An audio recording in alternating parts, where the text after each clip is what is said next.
You ever hold something in your hand and realize, in that exact moment, your world's about to change?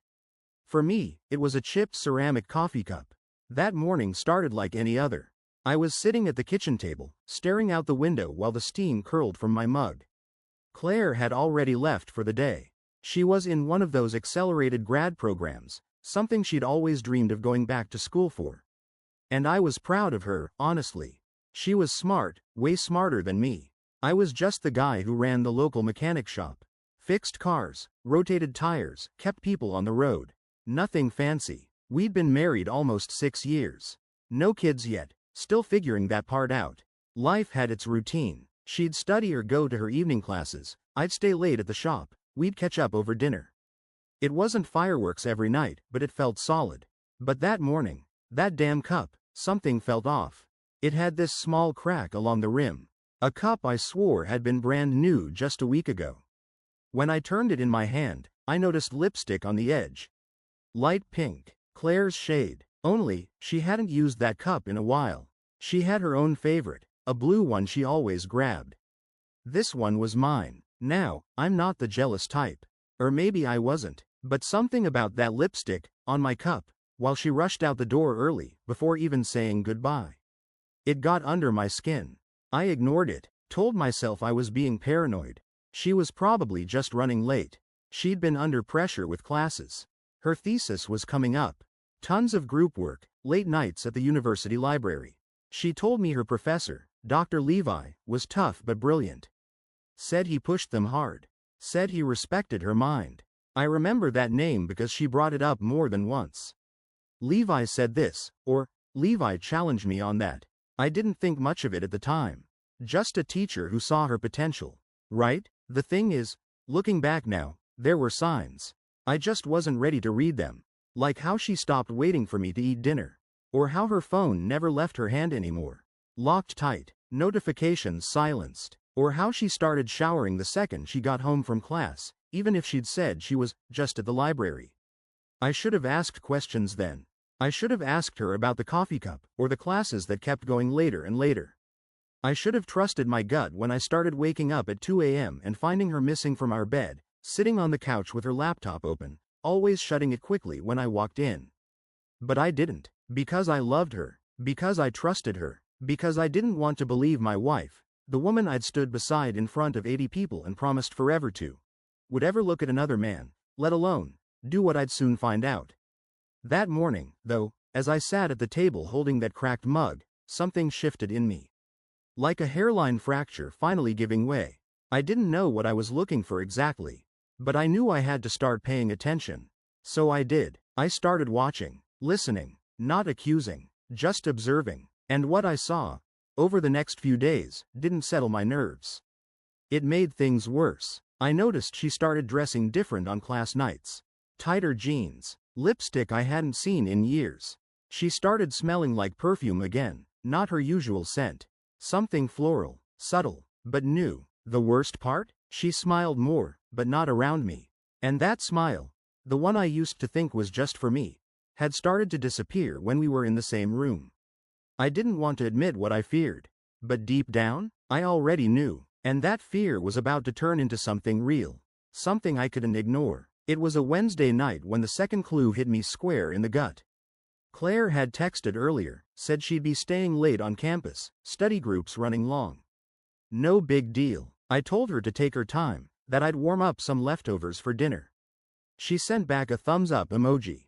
Just that, no heart, no, I love you. Not unusual, but not like her either. She used to send me entire paragraphs. Now I was lucky to get punctuation. Around 9:30, I stepped outside for some air. The night was cool, quiet. Our neighborhood's usually dead during the week, just porch lights and the occasional dog bark. I leaned against my truck, cracked open a beer, and watched the moonlight hit the driveway. That's when I saw it. A car I didn't recognize slowly turning down our street. Silver sedan, sleek, new, definitely not one of the neighbors. It stopped at the corner, didn't pull in. Headlights dimmed, sat there a minute, then backed up and rolled away. Just gone. But I'd gotten a look at the plates. University faculty tag, small sticker in the corner of the windshield. I recognized the campus logo. I didn't know for sure, couldn't have, but something about it, the timing, the way it lingered before disappearing, it felt wrong. Maybe it was nothing. Maybe it was just a professor who took a wrong turn. But you don't sit outside someone's house like that if you're lost.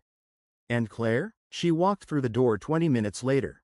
Hair done, makeup smudged, different clothes than she left in. I remember it all too clearly. She stepped inside like nothing had happened. "Hey," she said casually, dropping her bag on the floor. "Sorry it went so late." I nodded, playing along. "Long study session?" "Yeah, Levi had us running through mock presentations. He's brutal." There it was again. Levi. The way she said his name, like she wasn't just talking about a teacher, but someone familiar. Someone important. I didn't say much after that. I just watched her as she headed upstairs to shower, again. Second time in 12 hours. We used to shower together, you know? Now the door was always locked. That night, I sat on the edge of the bed while she was in the bathroom. My heart was racing, mind spinning. I picked up her phone from the nightstand. It was locked, same as always. Face ID. She never let it out of her sight. Until now, I just stared at it, screen dark in my hand. My reflection staring back at me. I didn't try anything, didn't snoop, but I realized something that made my stomach twist. I didn't recognize her anymore. The woman on the other side of that bathroom door, she had secrets. And somehow, I was the last one to figure it out. I couldn't sleep that night.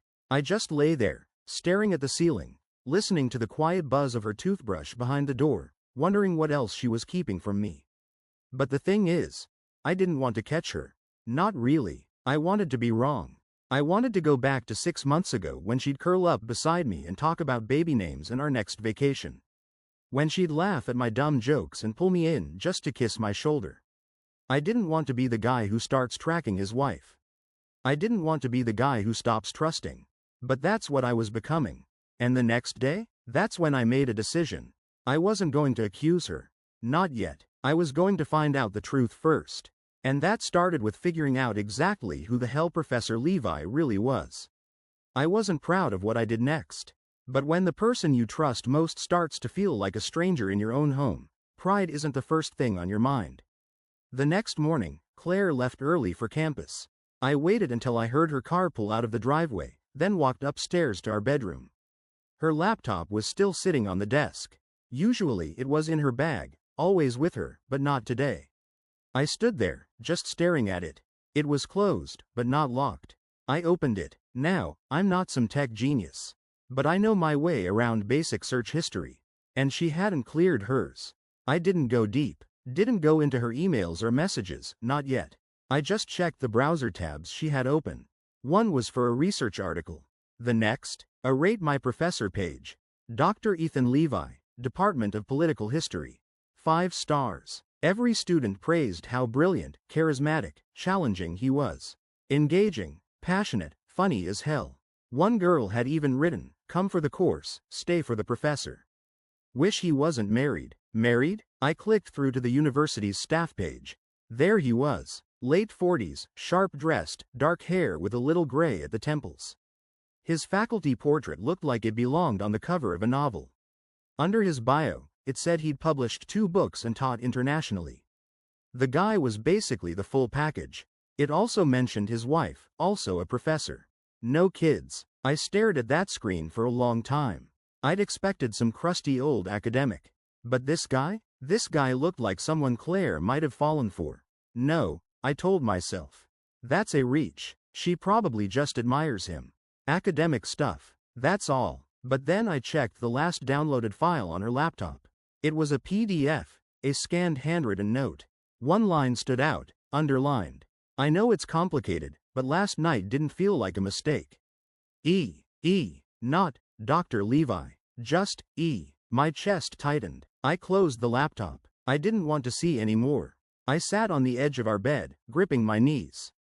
My thoughts were spinning, trying to talk myself down. Maybe it wasn't from him. Maybe it was part of some case study or writing exercise. Maybe, but deep down, I knew it wasn't. I knew that letter was real. And I knew E wasn't some random name.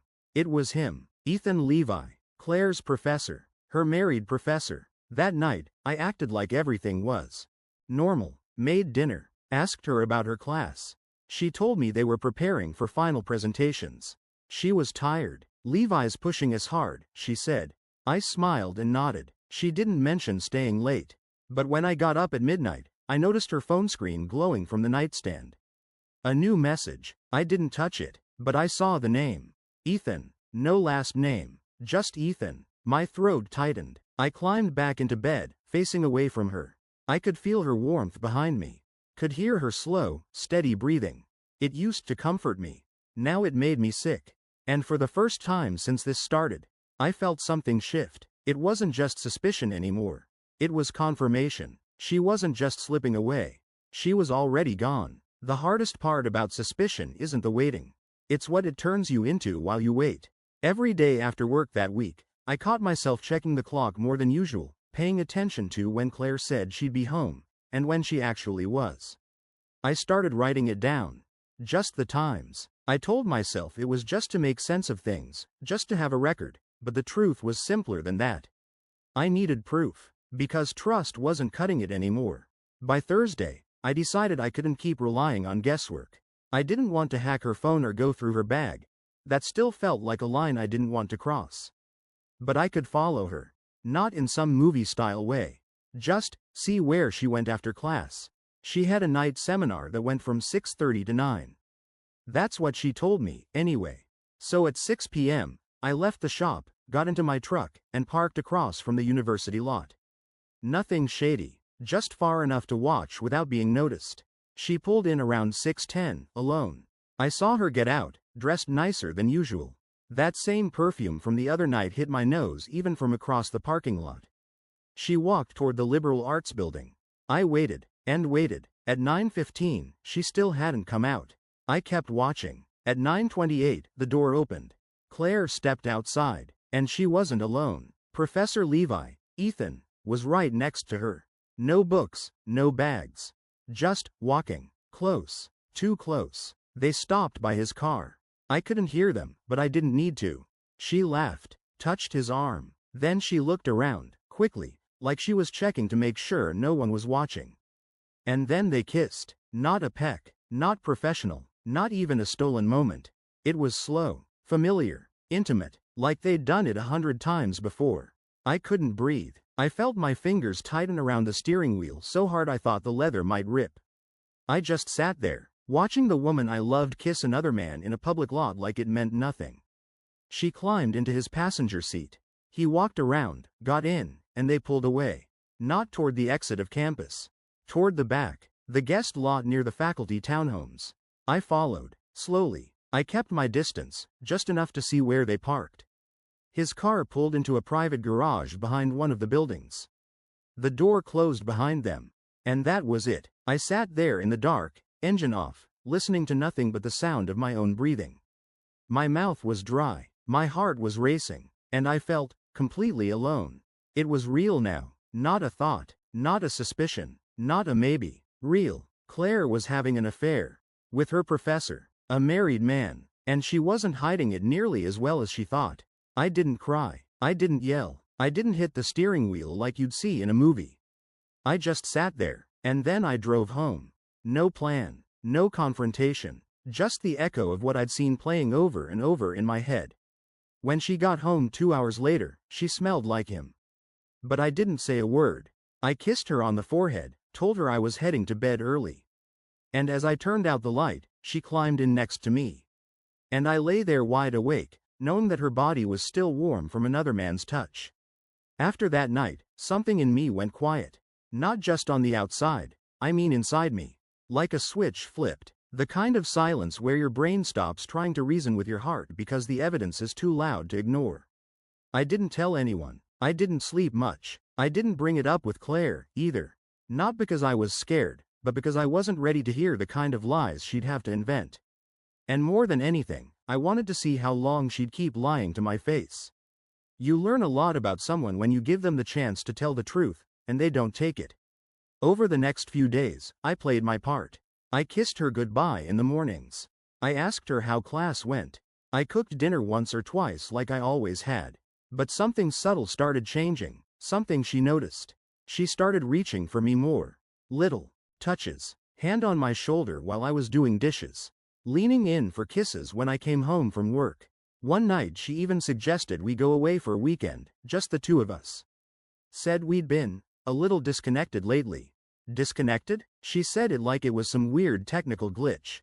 Like we lost Wi-Fi. But this wasn't a bad signal. This was betrayal. Deep and personal. And I was carrying it around every second of every day. The worst part? She was trying. At least, on the surface. She still laughed at my jokes. Still asked how my day was. Still said, "I love you," before bed. But now, I could see the performance in it. I could see the guilt bleeding through her smile. And I started to wonder how long she'd been acting before I ever noticed. So I gave her more rope. When she said she had a late class, I said, "No problem." When she said Levi was tough on her this week, I nodded, "I bet he is." I wanted to see how far she'd go. And I needed time, not to decide if I'd leave. I already knew that part. No, I needed time to figure out how. We shared a house, a joint account. We'd been trying for a baby. Thank God nothing had come of that. But we were tangled up. Emotionally, financially, and more than anything, I didn't want her to twist the story. I didn't want to walk away and let her say I bailed or stopped trying.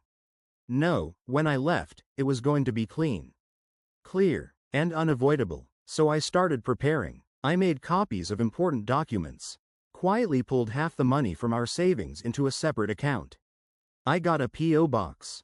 Just in case. And I started journaling. Not like some heartbroken teenager, more like a record. A trail. Dates. Times. Things I observed. Not for revenge. Just in case I needed to explain one day, to a lawyer, or to myself. Each day, I asked myself the same question. Do you still want the truth? And each day, the answer stayed the same. Yes. Because whatever came next, I wasn't going to walk away wondering. It was the following Monday when I installed the app. I'd been putting it off for weeks. Told myself it was too invasive. Too much. But after everything I'd seen, everything I'd felt, I needed something I couldn't explain away. Something she couldn't lie her way out of. I already knew what was happening. But knowing and proving are two different things. I didn't need video or pictures. I didn't want to spy on her in bed or invade her private moments. That wasn't the point. I just wanted confirmation. So I put a tracking app on her phone. Nothing high-tech, just a basic app. One that piggybacks off location services. The kind that's meant for families to keep tabs on each other. I installed it when she was in the shower. Took me less than 2 minutes. When she came out, towel in her hair, humming, she kissed me on the cheek. Same way she always did. She didn't notice a thing. That night, she said she had to stay late again. Another study session. I nodded. Do what you need to. She left at 6:15. By 6:42, her location pinged in the same spot I'd seen Levi's car pull into last week. That same quiet row of faculty townhomes behind campus. She didn't move from that location for the next 3 hours. I sat on the couch, phone in my hand, watching the little blinking dot on the map stay still. I didn't need to imagine what was happening inside that house. I already knew. What surprised me, though, was how quiet I felt. Not angry, not even sad, just numb. She came home around 10. Her hair was slightly wet. Clothes change. No explanation offered. I didn't ask. She sat beside me on the couch, acted like nothing was different. I missed you today, she said, curling her legs under her. I turned my head and looked at her, really looked at her. And in that moment, I didn't see my wife. I saw a stranger wearing her face. She leaned in for a kiss, and I let her. But all I could think about was how someone else's mouth had already been there, not an hour earlier. Later, I stood in the kitchen washing dishes, and I remember watching the water swirl down the drain and thinking, this is it. This is the end of it all. Not the big dramatic ending you imagine when you think of betrayal. Not shouting, not tears, just the sound of water in the sink, and the cold knowledge that the person behind me, the one moving around our house like nothing was wrong, didn't love me the way I had loved her. Maybe she never did. That night, I lay awake again while she slept. And I asked myself a new question. Do you want revenge? Or do you want peace? And honestly, I wasn't sure yet, but I knew I couldn't stay in that house for much longer. The last morning we spent in the same house, Claire made me eggs.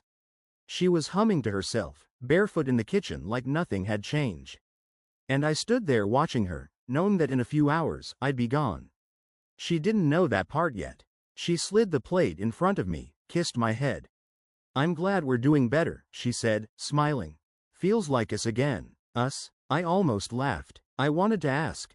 Which us? The one you pretended to come home to, or the one you disappeared from every time he called? But I didn't say it. I just said, thanks. After breakfast, she left for class, a little earlier than usual. Probably to see him before things officially started. She didn't say where she was really going. And I didn't ask. She didn't know that I had already packed everything I needed the night before: clothes, documents, photos I wanted to keep. I'd left a few things behind on purpose. Didn't want it to look like I'd vanished. I wasn't disappearing. I just wasn't going to keep pretending. I left a note on the counter. Nothing dramatic. Just enough. "Claire, I know. I've known for a while. There's nothing to scream about, nothing to fight over. I just can't live in a house where love is something we lie about. I hope he was worth it. M." And that was it. I locked the door behind me. Drove away. No one followed me. No calls. No dramatic airport chases or apologies in the rain. Just silence. And honestly, that was the loudest part of it all. For the first few days, I stayed with my brother across town.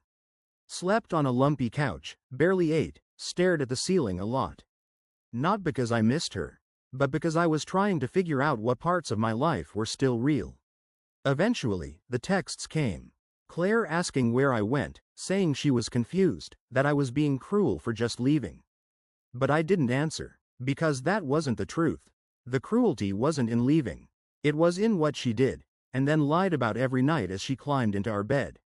I filed for divorce a week later. No big blow-up, no drawn-out war, just the facts. She cheated, she lied, and I'm done. She didn't fight it. Maybe she was relieved, or maybe he'd already promised her something better. Doesn't really matter now. It's been 5 months. I still wake up some mornings reaching for someone who's not there. But the difference now? I don't wake up wondering if I'm being lied to. I wake up with peace. And that's something I haven't felt in a long, long time.